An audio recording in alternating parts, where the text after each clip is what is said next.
Hey, what is up, everybody? Welcome to the PHNX Rising post-game show presented by DraftKings Sportsbook app. My name is Ramon Chavez, and of course, we have El Jefe, Edwin, checking in with that awesome shirt. How you doing, sir? I was doing good. I was doing good on my night, but obviously a tough result, Ramon. A result that none of us expected, really. A loss in the two Las Vegas Lights. It's a Mm-hmm. little crazy. A crazy game for sure, Ramon. Yeah, no, it wasn't a great game, and we'll dissect that a little bit further, a little bit later on. But I do want to shout out everybody on the chat right now. Rusty, we got Alex, Tyler, Christo, Rob, all the people that are waiting for us. So let's get it out. This is a safe zone. It's the first loss of the season. I understand there's some frustration. I'm watching the game here, and even my girlfriend's like, "Hey, what's going on with these guys? We know that's not how they play. We know that's not the way Rising operates. So let's concentrate on maybe some of the good parts, but definitely let's talk about the bad parts as well. So, but yeah, definitely a crazy game. The first of all, the the television setup was just weird. This is probably one of my first games watching the Las Vegas lights operate, and it was not great. I know Owen was kind of preparing us on Tuesday, Owen, but yeah, this was pretty bad, and that field atrocious. What did you think about that? It was so questionable. Like I'm used to Las Vegas. I think this is your first kind of as you said your first like little trial with Las Yeah. Vegas. But oh my god, I couldn't tell what happened in the field if it was dead, if they tried to paint over it. I couldn't clearly tell. I mean, look, taking outside what happened on the field because that's what we're going to talk about. I Yeah. think just the whole setup of Las Vegas wasn't that ideal. I mean, you had the music playing like it was a basketball the whole game. You Yeah. had the mattresses, which was very questionable close to Yeah, the there field. was kids jumping, and that's another thing my girlfriend said. She's like, "Why are there kids in the field?" It's like, well, they have this thing with mattresses and all this stuff. So I think Vegas does a really good job to get you out of your element as a soccer player, right? Yeah, Because of course, Rising are used to the pristine, green carpet that we have over there at Wild Horse Pass. But when they show up over there, and it looks like a Sunday, league field where the ball bounces and skips the way you're not used to. And of course, you have the distraction, you have the loud music, as soon as the game ended, they put fireworks up right away and they shut down the lights, which was really weird. So it's just a total distraction, and I think it might have worked tonight for Vegas. So unfortunately, they Rising weren't able to get the result. So let's start, talking about the game a little bit. Edwin, we got some great comments here. Josh says, "I don't know what was worse, the field or the play." both of them. Both. Alex is asking if that's a Van Halen photo, I Edwin. do. I do. There's some Van Halen photos there. Don't That's you worry. hilarious. Yeah, Tyler wants to talk about the bad. We'll talk about that right now. Clearly not settled with this new line. Scott is saying we knew they would sit deep and counter, but could do little about it. Midfield good, but not a new lineup. So kids playing on the sidelines. Yeah, you have Vegas stuff over there. Yeah, let's talk about let's talk about the lineup for a second just to Okay. get started over here. So the big news for me was that Hurst was not starting. Rick Sean decided to go with Repetto. That was a big surprise for me, given the amount of creativity and the amount of input that he had on the goals last week against Monterey Bay. What did you think about that? I was very kind of distraught maybe to see that because I think if something's working, why would you go away from it? Yeah. Why would you ruin a dynamic that got you 4 goals last week? Yeah. It is my biggest question because nothing against Repetto. I think he's a solid player. I mean, he ended up scoring one, but Mhm. tonight I don't think it was his night. It was the weak link, and it seems like he wasn't meshing with the other attackers. And someone who was meshing last week was Greg Hurst. Yeah. So if you're gonna go away from that, why do it in a formation that worked last week with a different striker? For Mhm. me, if you're gonna put Repetto in, and this is what I was thinking, you put him in with Richmond Antwi for a 4-4-2, Yeah. and that's a different element, a different formation, a different game. Mhm. And I can understand that change. But if we're gonna go with what worked last week, the same formation, same play style, then why take off the man who had a great game and had shouts for being the player of the game in Greg Hurst? That Yeah. just blows my mind a little bit. No, definitely. Chad, if you guys are listening, let us know what you thought about that change. Like Edwin said, I was also surprised as well. And why, if it works, why change it? Exactly. Like 4 goals in the first half. No other team in the USL even did that in the first half or during the course of the entire game. So why would you mess with that? You know what I'm saying? Hurst was the link between the midfield Arturo Rodriguez and Quinn, and he kind of opened up a lot more spaces for Santi and Epps to operate, and it just made the game easier for everybody. And Repetto kind of today, he was just kind of sitting there waiting for the ball. He wasn't dropping down as much as Hurst did during that Monterey Bay, and I think Vegas got content because they were happy to sit back and play that counterattack game, and it worked successfully to their advantage. So definitely something that kind of let me down. Hopefully Owen is talking to Rick right now and lets us know what's going on with that, because I think a lot of Rising fans are going to be questioning that move, because ultimately, in my opinion, I think that might have cost Rising the game tonight. So let's see some comments. Scott, to clarify my point, I don't think Jai on the back line and Epps on the left wing aren't settled into the system yet. Yeah. Let me bet. Crystal says, let me bench my striker who got in the USL team of the week.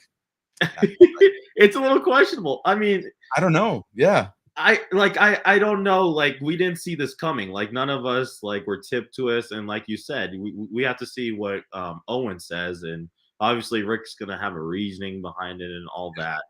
But I mean, had a player in such a good week to Repetto, who in my opinion, was the weakest link of the team today. You know, nothing against him, but I think there was times where he just missed big opportunities, and he wasn't dropping back to kind of create that connection up forward. And like you mentioned, how Hurst dropped back and created things last week. I don't think Repetto did that well. So I think with one player it needs to improve from this performance, I think it's definitely Repetto. Yeah, yeah, and I was looking forward to see what he had, because again, he's fighting for his spot in the starting lineup as well. And I think this kind of showed that right now maybe Repetto is not in the best of form. You know, I remember when he came in the preseason, the first thing he did was be the man of the match, and so from then he kind of slowly kind of weighing down as far as his form on the field is concerned. So definitely something to talk about. Phoenix Rising, I'm sure Rick has his reasons for going with Repetto, but I wouldn't be surprised if he regretted it. And I think so too. I think maybe Rick tried something new, thought it could work against Las Vegas. Ultimately, it didn't. But I don't think Repetto is completely at fault, but there was different factors on the field. And let's talk about those, Edwin. The midfield, I think Lambert, he did not have his best game. I was really surprised that Rick was he was the first substitute in this game. And yeah, I think the first goal came because of a Lambert missed pass in the midfield, and then Danny Trejo and Cal Jennings were able to take advantage of that and score the first goal. So what did you think? What was going on in the midfield and the back line? Anybody that was just not working out for you? Typically, the midfield is the strong suit of this team, and they can win any midfield battle, right? And that can sometimes a bit, make up for a bad attacking game for them. Mhm. Yeah, it seemed like this midfield, kind of lost that battle today, and they had turnovers over there. And when you have turnovers both in the midfield and defensive side of the ball, that's where things are going to go wrong. And I think for me, it wasn't one individual that played terribly. I think, as a collective, they can chalk up that midfield play bad. I just think the positioning and the way that they kind of didn't help defensively, and it seems like they couldn't create is really their fault. This midfield typically can do both in excel, and even if the team plays bad, they can typically carry the team to a draw. But that was not the case today. It seemed like the defense had to kind of make up for the falls maybe in the midfield a little bit, Mhm. and then the attack too. But then also that the defense kind of fell and the attack did too. So again, another kind of flaw of the game was that three that is always consistent and always good just didn't have it today. Yeah. Alex says Repetto reminded me of a Dadashov John style of play.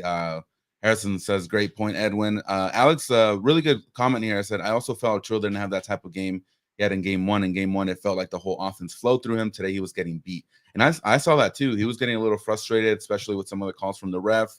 Las Vegas was playing very physical, especially when he got the ball. And so I'm sure they had scouted him and then knew that, he was the one to kind of go after once he had the ball. But does that worry you, Ramon? Sorry to kind of cut you off, but does that worry you that a team like Las Vegas saw, hey, maybe we can beat them physically? Because this team is all about mimicking each other.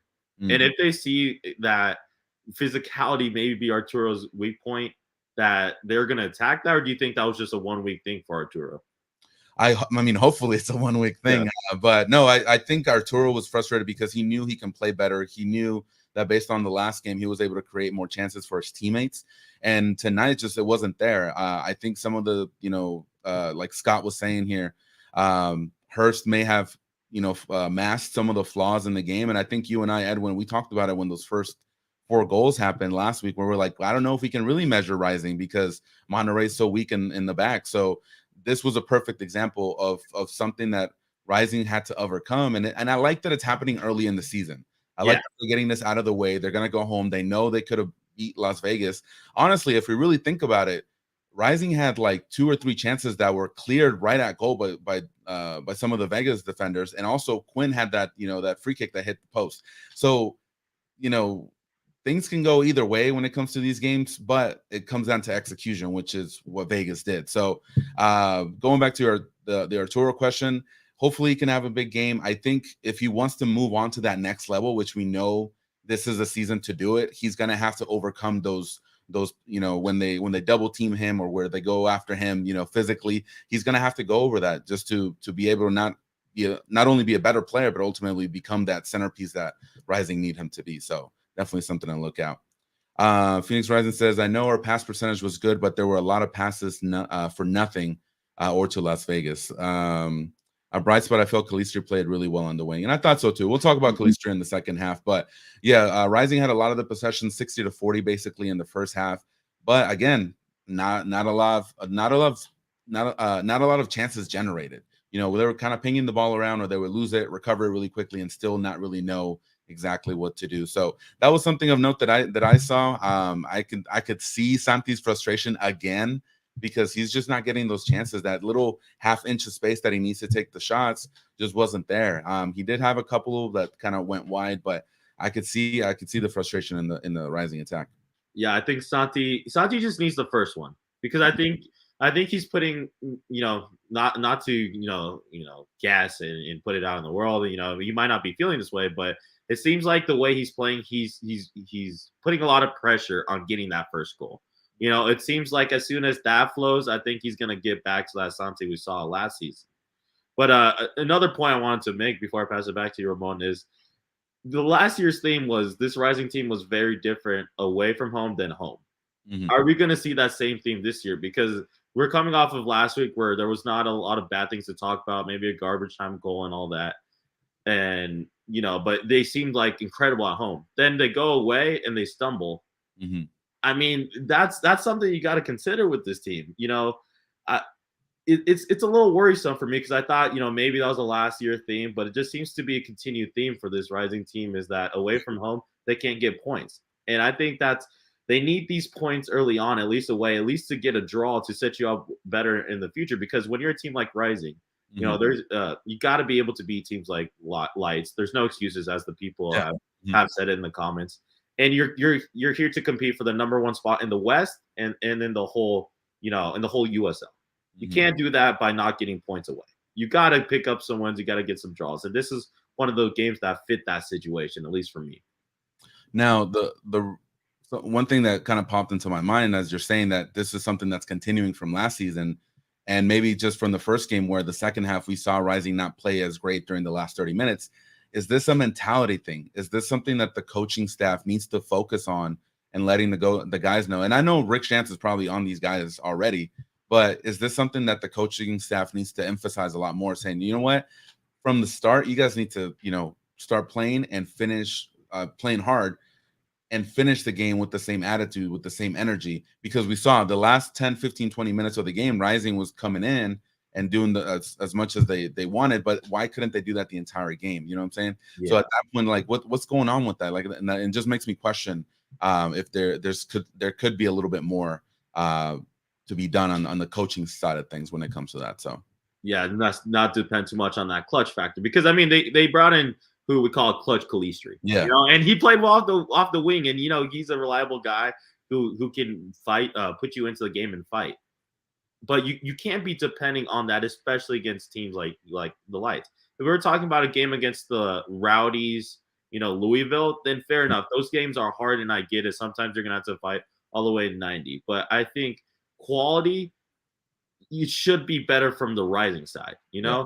I'm not taking away what Trejo did. I gotta give credit to what they did and what Las Vegas Lights did. Yeah. But if we were just look at both teams in the starting 11s, you got to favor Rising and to at least get a point out of the game. So that's just my disappointment. Yeah, no, and then now that you brought up Danny Trejo, let's talk about Las Vegas for a little bit. I gotta get props to Enrique Duran, the head coach for Las Vegas Light State. He brought his players, and they were ready to go from the start. You could see it in the energy and the way that they were pressing and chasing after the ball. And they knew they probably weren't going to be able to have the possession as much as they did against New Mexico the week prior. So they said, you know what? Let Rising do their thing. We're going to sit back and we're going to rely on our main guys, which were Cal Jennings and Danny Trejo, to make sure that we hit Phoenix first, which is what they did. And Danny Trejo, man, we talked about it on Tuesday, and I brought him up because last year he was a little bit injured. He came back towards the last few games of the season, and he made an impact, and that's carried over to the 2022 season. And unfortunately, I mean, it happened today against Rising of all teams, but it's something to take of note. Danny Trejo was amazing. I'm sure Rising already had their eyes kind of on him, but it's definitely something that I would have wanted for them to kind of stomp right out of the gate, because Trejo was basically the only person besides Cal Jennings that were putting Rising on their toes, because anytime he touched the ball on that left hand side, especially, I was worried for a goal or a great pass or something, because he was a stud today. So definitely something to keep an eye on. Did you like his performance as well? I mean, for me, I thought he did exceptional. Every time you left him one on one, as you mentioned, every time you gave him a chance, I think he took it. He was not afraid to take on the Rising's defense, and I think that's a big thing. Is a lot of teams, they kind of played a little scared to Rising. Because Rising's one of the bigger teams in the league. Yeah, it seemed Trejo took on that challenge and made it a mission to perform very well. I think his movement was very great. He was constantly in the midfield trying to create something for the attack, and I mean, just his skill, phenomenal, and his finishing too. I think he overall had a great game, and kind of is an Achilles heel for Rising. I mean, the man's got a lot of talent, and he kind of showed it in this game. Yeah, no, looking at his stats, he had 3 key passes, 5 dribble attempts, 3 successful. And that's what I mean. Like, every time he touched the ball, I was just waiting for someone to cut in for him, and he was going to find them. There was one chance that he had in the first half that if he would have maybe laid off the pass a half second earlier, it would have been 2-0 in the first half. And so that's how dangerous he was. And at the beginning of the second half, he was able to get his goal. So it's just, maybe that's something that Rising needs to keep an eye on, with those, quick wingers that are able to dribble, past the opposition, especially those one-on-ones. Make sure not to get caught off guard, especially in those situations, because that definitely, we saw that today. Yeah, no, like you mentioned it, that definitely, that transitional defense was one of their lifeline because of people like Danny Trejo. So you got to give credit to him. But I mean, we're talking a lot, I think we're being very pessimistic, Ramon. We gotta do one. Owing too much, What I'm saying? We're around owing too much, but we got to talk about one bright spot, and that's our draft king of the game. So, Yes, Ramon, you want to introduce that?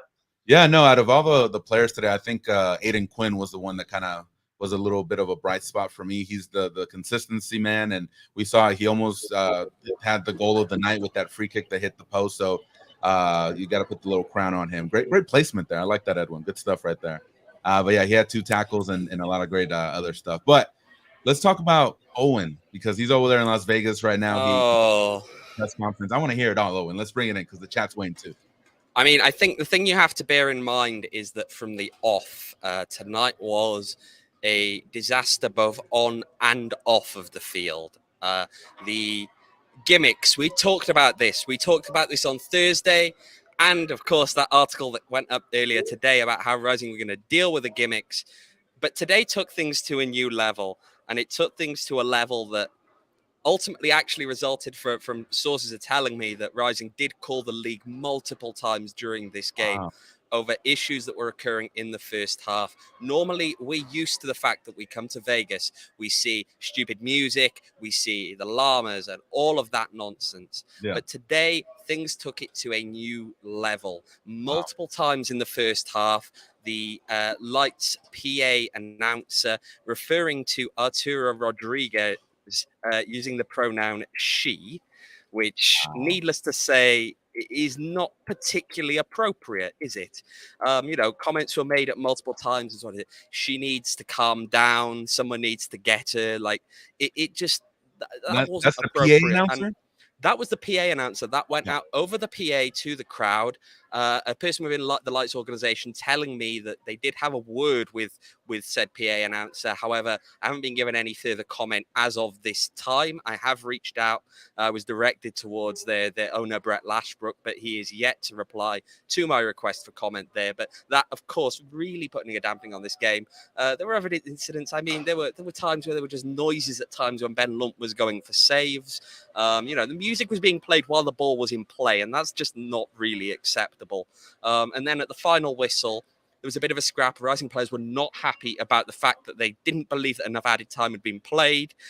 Yes, there'd been the 5 minutes, but they believed that time had been wasted during that game. And ultimately, a load of them go around the referees, and suddenly the lights all shut out. You have fans streaming onto the pitch, despite announcements telling them, please do not. So you have multiple fans on the field while they're trying to get the players off. It's just really not acceptable. And Rick Shantz in his post-game press conference remarks was really, really adamant that he just didn't think that any of this was acceptable. Yeah. Wow. No, that is insane, man. I can't even believe that. I mean, I believe that it happened, but it's just, that's insane. Edwin, what do you think about this stuff, man? It's so Las Vegas, right? And I hate to just keep saying that, but I mean, the last show we did a list about God tier and all the crap that they did. I mean, it seemed like the whole game, and it was a God tier kind of bull crap that they were pulling on the Rising.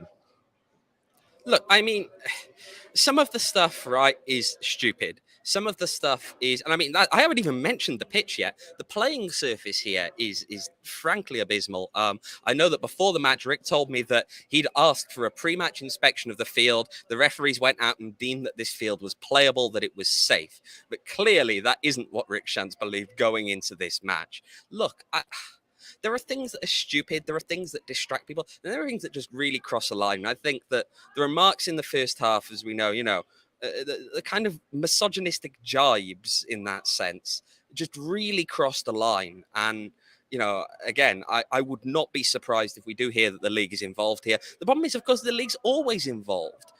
Vegas does so many things that break league rules and repeatedly get fined for it. And yet we never see anything change. And if that's the question, if that's what's going to happen, you really have to question, what's the point in the rule being on the books in the first place? If they're just going to pay the fine every week, why does it matter? Yeah. Why even have the rule? Not many changes. Yeah, no, I think Kieran is summing it up correctly here with this comment saying that they're a bunch of clowns over there. And we saw it, you could tell the players were frustrated on the field as well. All the stuff that's going on, extracurricular, like you're saying, like the mattresses right next to the pitch and all this stuff. And that was just weird at the end of the match. So I don't know if you have any more insight on what happened with, were the fireworks supposed to go right after the match, or what? I mean, that's my understanding. Look, Vegas lets its fans on the field after the conclusion of the match. Normally, they make them wait 5-minute cooling off period. Today, they were meant to wait until the end of the fireworks display. That didn't happen. Fans were on the field prior to that moment, and were out there at a time when the players were trying to get off the field. And look, again, it's remarkable that we're here talking about things that happened tonight that shouldn't have happened. Things that happened. Not even talking about Rising. And Rising, we can do a whole nother discussion now coming up on where it went wrong with Rising and how they got caught and all of that. But every time I pass it over to you guys, I just remember another thing that happened tonight that was unacceptable, right? Yeah. So we have the mattresses. We've had that discussion before. Rick has made his comments before that he doesn't think that a lot of that stuff field side by there is safe, that it's really putting player safety at risk. What did we see today? We saw Manuel Madrid go straight into one of those mattresses. Yeah. And now, they're going to have to evaluate him.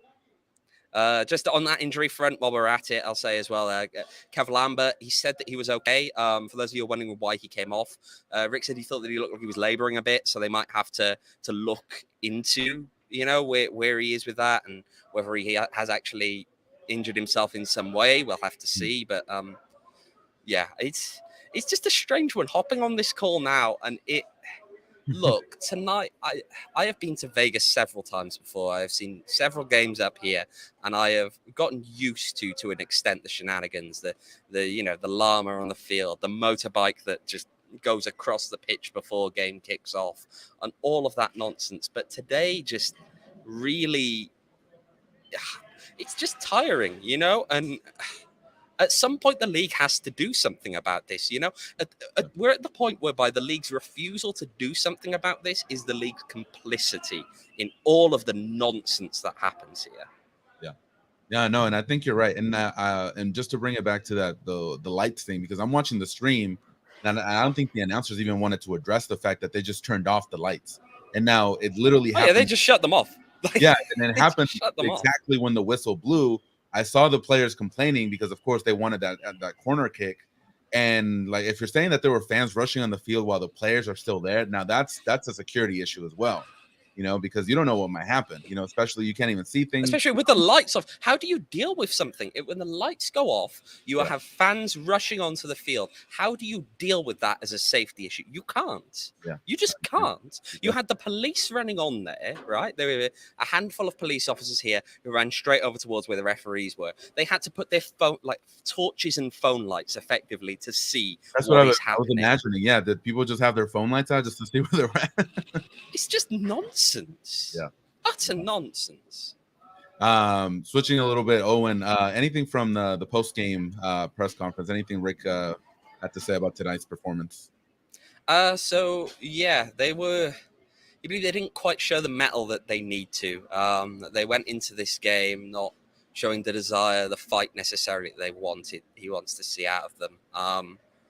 He doesn't think the performance overall was good enough. They were poor in transition moments, and that's when guys like Danny Trejo really, really caught them in those transition moments. It was, just that those couple of players, and it's intriguing because Danny Trejo isn't the guy I would have picked at the start of this game who was going to be the main threat. Not that he's a bad player, but that I would have said, especially when Danny Masovsky is named to the lineup, you think he's going to be dangerous, and that Cal Jennings can well be dangerous as well. But at the end of the day, it just wasn't really quite good enough in those kind of moments. The one thing I will say, if you are looking for fight from this team, just look at the passion they had at that final whistle. I know you couldn't see most of it, unfortunately, with the way the lights went off, but the way that they were at that final whistle, it was really a very emotional moment. Walking in under the dugout and just, going into to speak to Rick just inside, I can tell you that Darnell King, in frustration coming off of the field there, picked up and tossed a bin. So, look, those boys had taken that one hard.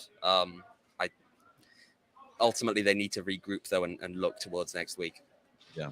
No, and I saw Darnell King talking to the ref several times and going pretty hard at him regarding the calls that were on the field and what was going on surrounding the field as well. Especially, I think I saw him maybe talking to him while the Madrid stuff was going on in the silence as well. So that's something definitely of note. Anything else? Did you get a chance to talk to any of the players there? Given the circumstances, given the way that we effectively rushed in underground, there was a lot of shenanigans. Even look, I don't know how to go into it. Just even underneath, there was problems with, even things as small as the food order was wrong. Would you believe the post-game food order was wrong? And they were busy trying to fix that under there. But look, it was just a bizarre circumstance. No players were made available tonight after the game. Yeah. It was just Rick and just speaking to him about effectively everything that happened tonight. Yeah. No, I'm sure we'll find out more coming up these next few days. But I think the big question, and this is what Edwin and I were talking about before you hopped on the stream, was the decision to go with Claudio Repetto instead of Greg Hurst. An amazing game. So any thoughts on that? Yeah, so the reason behind that Rick told me is that Greg Hurst suffered a minor knock yesterday, wasn't 100% fit. And so while he was available for selection, it wasn't that bad that it ruled him out, the decision was made that they were going to go with Claudio Repetto because they felt that he was in a better state fitness-wise to be able to go out there and play the match today. And then did you feel like Repetto was able to kind of capitalize on this opportunity that he was given, or do you think, because I thought in my opinion that Repetto was maybe slowing them down creatively up top, but any thoughts on I mean, he got a goal, so there's always that slight bit of positivity that you can always take. Look, a good striker, even if they're having a bad game, gets their chance and takes a goal. Look, I think that as a whole, you are right that things weren't quite necessarily clicking in the final third at times, long periods of time for Rising. I know that Rick. The problem with this, and this is, I feel like I'm harking back. I'm harking back to all the other stuff that I hopped on the call and I'm immediately complaining about. This is bad, that's bad, everything. But you can't always divorce all of that, unfortunately. One of the things that Rick did say is that at times, they're out there trying to play a game of football and they're playing it on a pitch that quite frankly resembles something that I'm used to seeing for Sunday League. Ramon, do you see these kind of pitches for Sunday League? Right? That's what I played on last week. Yeah, exactly. Look, I mean, you look at it. It looks like Benedict Park to me. I'm going to be perfectly frank. Exactly. Yeah. But and on a pitch like that, it's hard to play football, and you know what I mean by that, right? It's hard to play a good passing on the ground kind of game. And what you end up doing then, as a result, is both sides try playing long. They try playing direct because if you can't play the ball on the ground, you're going to play the ball in the air. And ultimately, I don't think that's necessarily. I know that Claudio is billed as this target 9, but a lot of Rising's danger is the fact that they have playmakers out wide that can do a lot in those kind of situations. Marcus Epps is great with the ball at his feet. Santi Moa terrifies people with the ball at his feet. So if you're going to try and play an aerial game, it's look, things like that and all those kind of conditions always serve an underdog. That's just the way that it is. And at home. Do I think that Rising at times up top were toothless? Yes, I do. You come here and score 1 goal in Vegas. They scored more than that in every game they played against them last year. If I'm not mistaken, look, I'd have to look these up, and I'm trying to do so, but we'll see in a bit. I don't think they've only scored 1 goal against Vegas for quite some time. I remember it happening in the 2019 season when they came here and won 1-0. But these games are high-scoring games, and and that's what we talked about on Tuesday. Because I think we all said maybe like 4-1 or something like that. Yeah. That was going to be the result. We were all expecting this to be some really, not only were Rising going to be incredibly dangerous, they were going to be a really high-scoring team tonight, because they come here and they score goals, right? Yeah. Even on the poor field, even with all the distractions, they come here and score goals. Tonight, none of that clicked, and ultimately the team is going to have to do a bit of soul searching. I know that Rick said that he's not going to be too hard on the boys tonight. He's not the kind of coach that goes into the locker room and screams and shouts. But yes, they need to show more fight. They need to show more going forward and doing all of that things, and they need to be more switched on sometimes in those transition moments. Yeah. Ultimately, the combination of all of that results in a pretty poor loss. Yeah, and I was telling Edwin, because I see this comment here from Alex. He says, the shenanigans suck, the field is terrible, but it doesn't really change the fact that we played terribly. I don't think necessarily they played so badly that they couldn't have won this game, even with the level of playing that they had, just because of the fight that they had in the second half.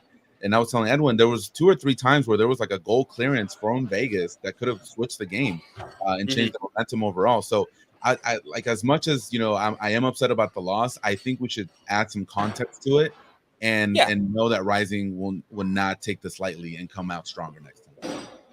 I mean, it's still early in the season, right? We're still only in game 2, but the problem is that you come out of this now and this was one of those games early doors that you sit there and say, well, that's going to help you. That's going to give you confidence. That's going to get you into the kind of rhythm that you need to be in when, in a couple of months down the line, you've got Tampa Bay coming to Phoenix. You've got Birmingham Legion coming to Phoenix. You've got Miami FC coming to Phoenix. You're having to travel away to Louisville. You're playing all of these really difficult games.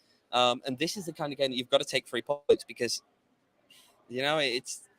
Yeah. Would a draw have felt good at the end? I'm sure it would have, right? 2-0 down, you fight back for a draw. You always would have. But the question, I guess, and this is the one I'd like to put to both of you guys here, which do you think that a draw, or do you think that anything less than a win tonight really was sufficient for Rising? No, because of what Rising can do. I think all of us, after last week and knowing the way Rising lines up against Lights, should have expected at least a win.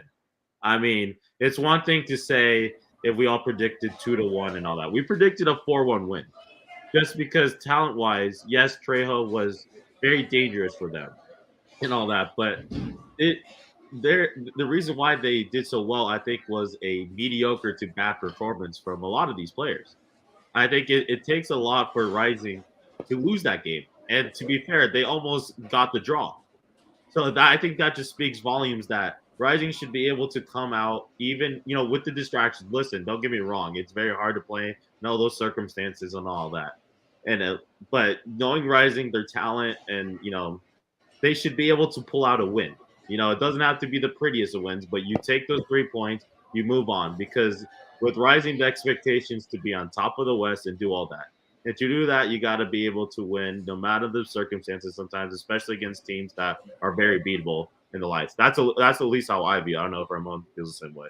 No, I feel the same way. They should have won tonight. That's there's an expectation for this team to be the best of the league. They weren't able to get the job done tonight. Now, if they would have walked away with the draw, I wouldn't have been upset just because of the fight that they would have had to put in to be able to get that 1 point. But I think, and I talked about this on Thursday, that one of my concerns is being able to keep a clean sheet. That's not happening. There's something going on in that back line.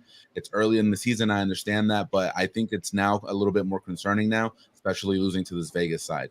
We have San Diego that's coming into town. They beat Sacramento tonight, and that's a Sacramento team that I thought would have been able to easily beat San Diego, but that wasn't the case. So I think the next game at home against San Diego is going to tell us a lot more about what this Rising team or who they really are and what can we expect moving forward. Because Monterey, like we're saying, Edwin, when we're at the game, we can't really judge them. Monterey, first time in the league, the defense is suspect. Tonight didn't work out for them, so now they need to have that bounce back game against San Diego. So hopefully they're able to do it, and they're able to show us the talent that they have, which we should be able to see on the field. For me, Ramon, I want to kind of pose this to you, Owen, because I kind of posed this to Ramon. Mm-hmm. Last year, we saw a team that's very different to home than away.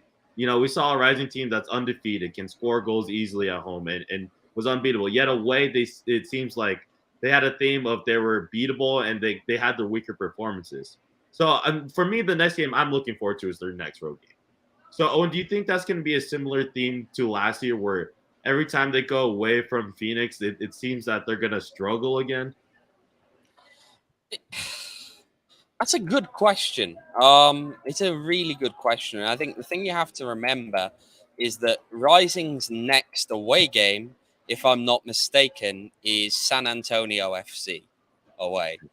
That's not going to be an easy game, and it's not going to be an easy game for reasons that are, well, I mean, it's pretty obvious. They're a good team, right? They won against Detroit. They fought a hard-fought battle in LA, where I believe it finished 10 players against 10 players. Two red card dished out either side in that game. Came back. David Luera got the scoring started in that game. Then LA Galaxy equalized, and then San Antonio managed to win the game. Look, I think that it'll be hard actually to take too much from that one as to whether we're going to talk about away form or not. Because again, if you're playing one of the best teams in the league, it's especially away from home, you expect to struggle there, right? Tonight was a day that we expected Rising to come home with 3 points. I think that a point away to San Antonio would be a good result. Mm-hmm. And so that's why it's hard to maybe tell the form in that sense. No, I mean, that's very fair. I mean, because there's going to be road tests where I think that it's going to be unfair to us if we keep criticizing them that they don't get the full 3 points. There's going to be road tests that are going to be more difficult. I think for me, the issue is a match against Las Vegas Lights on the road should be at least 3. It should be 3 points. That this is one of the road games that worry me, at least the performance wise, because this is one of the games that kind of remind me of last year, where I'm like, this team's not the same team that I just saw last week at home. And it's because of teams like this and performances like this. Yeah, definitely. Before we get here to the home stretch of the post-game show, guys, I do want to talk to you about DraftKings. Some amazing games tonight if you guys were watching college basketball. I know I'm sorry to switch the subject really quickly, but if you are a college basketball fan, this is the time to join DraftKings Sportsbook. This is a great time, like I'm saying, like tonight. There were some amazing games. So if you haven't hopped on, definitely download the app and make your bets. New customers can bet just $5 on any team to win and get $200 in free bets if they do. If you win, if they win, you win. So make sure to download the app. You can also bet on college hoops and other stuff like the NBA, the MLB that's coming up with same game parlays. You can combine multiple bets for the same game for a bigger payout. The more legs you add, the more you can win. DraftKings is safe, secure, and reliable. And best of all, you can deposit and withdraw your cash whenever you want. Download DraftKings Sportsbook app now. Use promo code PHNX. Bet $5 on any college hoops team to win and get $200 in free bets if they do. If they win, you win with the promo code PHNX this week at DraftKings Sportsbook. You do have to be 21 and over. Arizona only. Gambling problem? Call 1-800-NEXT-STEP. New customers only. Minimum $5 deposit. Eligibility restrictions apply. See DraftKings.com/sportsbook for details. All right, cool. Well, Yeah. today I didn't win. I'll say that much. Unfortunately, anyone who was following my picks, actually, all 3 of my picks were wrong. I guess I got lucky last weekend. Very lucky last weekend. No, like I'm saying, like that result with Sacramento, I was this close about to bet on them as well, but it's just you never know. Then that's what makes the USL a great league, you know. Next week, come on, it's coming next week. You got it. Emma here in the comments has some great questions here. After this game, how do you guys see the rest of the season going? Personally, it's too early to tell. We'll see what's coming up, but what do you guys think? I before Owen goes, I know Owen's going to think about it a little bit. I got to echo what you said. I think this is one of the games that the team's going to learn a lot from. Yeah. I think you'd rather have this happen earlier than later in the season because you're going to learn a lot. You know, you're going to learn that you're not perfect. You know, you have things to fix. You realize the importance of players like Greg Hurst too to his formation. So there's a lot of learning points that I think the way they respond to this is going to tell us how the season goes. I think, you know, coming off of a win, it's easy to say, oh, this season's going to be, you know, all happy, all wins and all that. But after a loss, you know, then the world's going to die, you know. But it's the opposite ends. For me, it's how they respond from this. That's going to be telling to what we're going to expect to the team. Are they going to be a good team on the road as much as home? There's going to be a lot to tell. So for me, I'm still indecisive. Yeah, I tend to think that Edwin's right. Look, this team has sometimes started seasons slow. We've seen that before. 2019, remember, this team really struggled early on, and then they won 20 games in a row, right? So, look, is this team on paper one of the best teams in the league? Absolutely, without doubt. And so, a result like tonight is a real wake-up call, but it's not necessarily, I think, a bad foreshadowing. We need to see more than this to really start to panic, I think, in that sense. But that doesn't excuse the fact that tonight's showing wasn't up to standard. Yeah, definitely. Owen, you did get a chance to catch up with Rick and ask him about the game. So let's go ahead and see what Rick had to say after the game. So just first thoughts coming out of that one?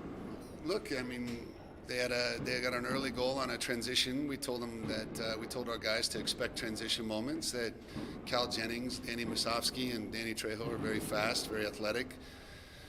You know, after that, I think we never really got into our flow. It was very difficult. You can't play soccer on this field. It's a joke. So we're just kicking it long. They're kicking it long, and you just run into each other. Then you have beds on the sidelines and.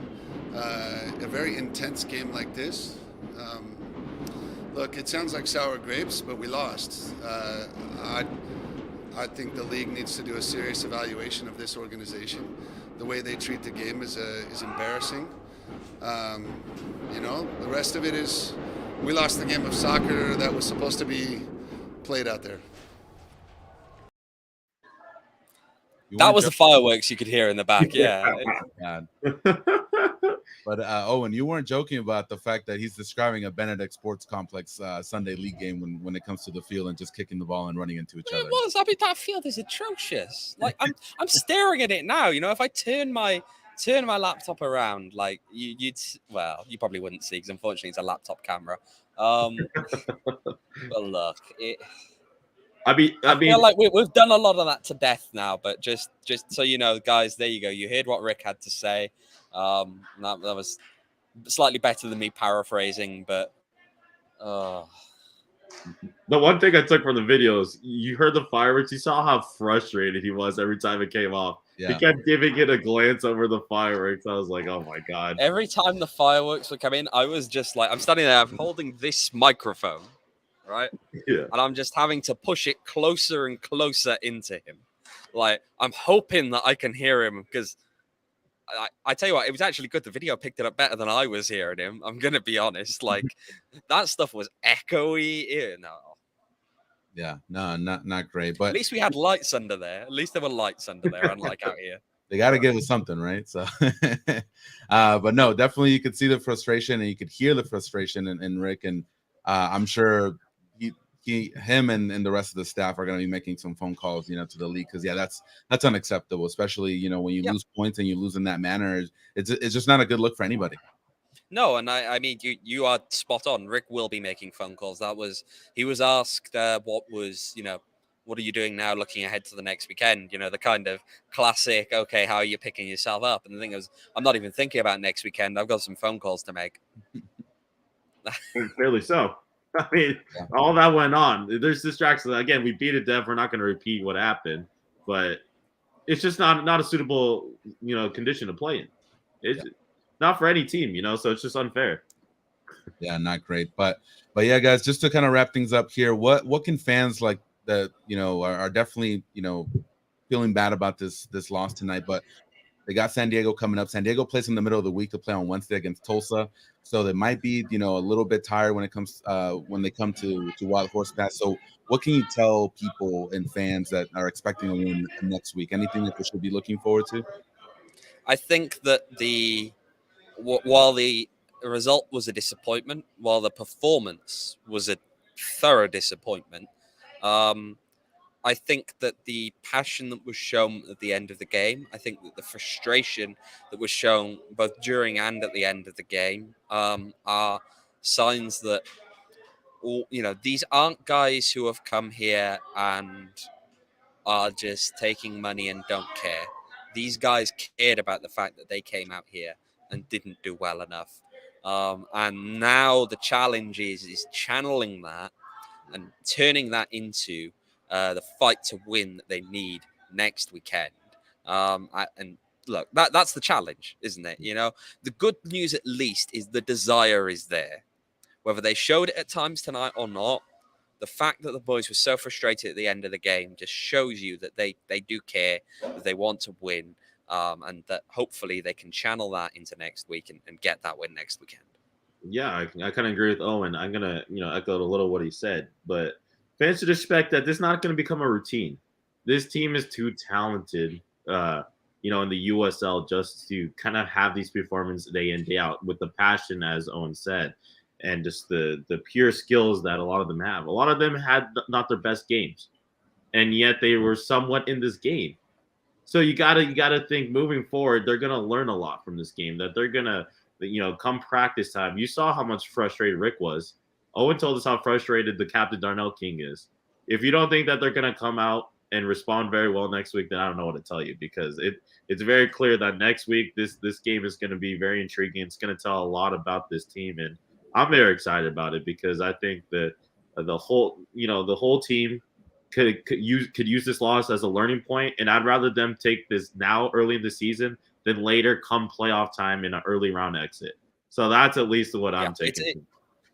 It's early doors, right? This is the wake-up call. It is the reminder to the team at the start of the year that, look, you might be a great team on paper, but this game isn't played on paper. It's played on a very poor pitch in Vegas. And I'm sorry, I had to get that jibe in. Look, they've got to really step it up next week. And if they don't, then I think actually, I'll say it now. If the performance next weekend is like the performance tonight, I will be concerned. Yeah. And that's my quota of negativity now for this for the rest of the night, I'm sure. But look, I think hopefully they will learn from this. They will take this as a wake-up call, and going into the rest of the season now, we're going to see a better team that is better prepared to fight for it on the pitch. Definitely. Well, guys, thank you so much for joining tonight. Edwin, thank you so much for displaying your Van Halen collection back there behind you. I love it. I know the chat loved it as well. Owen, safe travels on your way back to Phoenix. So yeah, don't get involved in any shenanigans over there. All right, I know a lot of shenanigans are in Las Vegas. Saturday night in Vegas, you never know what Owen's gonna be up to. So. But yeah, and I also want to. I don't even have any comment for that. Shout out I've got to drive home tomorrow. You know, I'm that's true. Behaving myself. Yeah, shout out to the chat, Tyler, Rusty, Emma, Scott. Thank you for joining in tonight, and thank you for being so passionate about the team. And it makes this, post game show a lot more lively with having you here. So we definitely appreciate you. And if you haven't yet, make sure to follow us on Twitter, PHNX__rising. Double the underscores. Not double the fun tonight, but normally it's double the fun. We're close to 500, so if you guys can get us there, we would love it. We would definitely appreciate it. We will be back on Tuesday with more of a breakdown of tonight's loss here or over there in Vegas, and get you some updates from the team. So thank you so much for tuning in to the PHNX Rising post-game show. We will see you on Tuesday. Take care.